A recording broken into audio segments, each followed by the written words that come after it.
Welcome back, ladies and gentlemen, to ParcelPal's channel, helping simplify logistics. Joining us today, CEO Rich Willis. Welcome, sir. Good morning. How Thank you are for you? having me. How are you doing today, brother? Hanging in, man. No complaints. You? Living the dream, trying to, anyways. So we got some big news because ParcelPal announces execution of a service agreement with another one of Canada's leaders in specialty pharmacy services in that space. So exactly what's going on with that contract? What can you tell us about it? Yeah, so it's a pretty decent sized contract. It's going to start with a couple of cities in Alberta. This company has operations all throughout Canada and the major cities. So it's one similar to the CareRx deal that we have in terms of pharmaceutical distribution to many different facilities. It's one of the bread and butter ones that we can do as well because of the expansion and just the growth that we can have there. And it's a simple one because it's in our wheelhouse. We have experience in doing that as well. So we're in the midst of starting that contract right now as we speak. That's pretty incredible to hear, man. You guys are just pushing out because prior ParcelPal has been further expanding into the U.S. with a letter of intent to acquire a U.S. delivery company that can extend another 1.3 million in annual gross profit.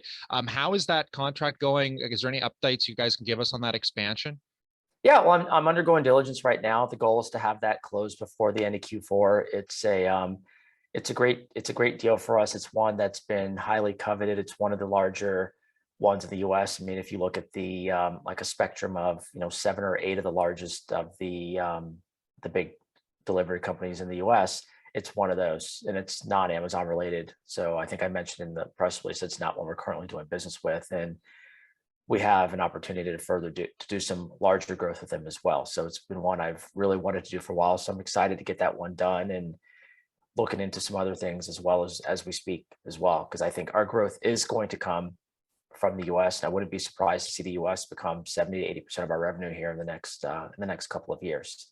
Oh, So wow. it's the largest consumer market in the world. And as you see right now, it's where we have to be there in Ontario, really where we're going to see our growth with ParcelPal, in my opinion, in the short term.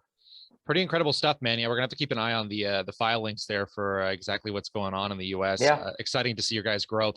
Speaking of growth, this is a Mhm. really intriguing market coming on the other half of this pandemic. I mean, hyperinflation is hitting gas prices, chip shortages. I mean, it seems to be affecting every industry in certain ways.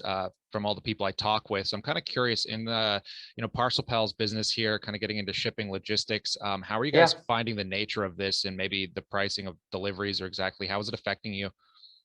It's more or less hurt us on the driver's side. I mean, we haven't had to deal with it as much because we're not involved in the line haul side. But in the US, just to give you a quick thing to not go into it in depth, as you see on a macro level, there's been issues with just finding drivers to do the line haul, like the long trucking stuff. So the Biden administration is actually looking at going through and saying, okay, now we can have high school drivers, people that have a GED or just a basic high school education. So you might have a 17, 18-year-old on the road doing operating a 18-ton truck, or 18-wheeler, I should say, which is it's a bit scary to think of, but it has hit some other companies. I think I saw Bath and Body Works, for instance, had announced that they're going to be hiking their prices. And a lot of the companies out there are, just because they've had some issues on the staffing side, but also getting the supplies that they need as well in their inventory.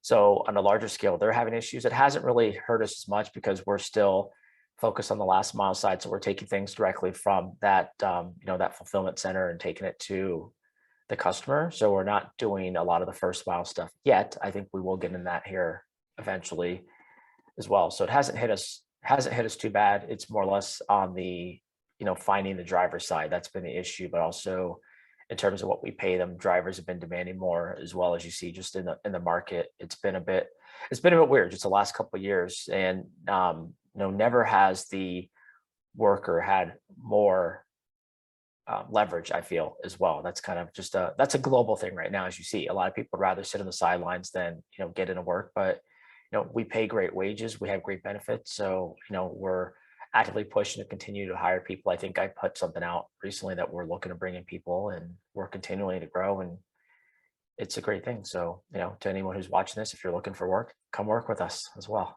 I think that's a great point. Yeah, it seems at these times I've never seen so many job opportunities in my life. Absolutely. It's a pretty incredible time. I feel like it's the hardest time to make money and the easiest time because obviously like the Yep.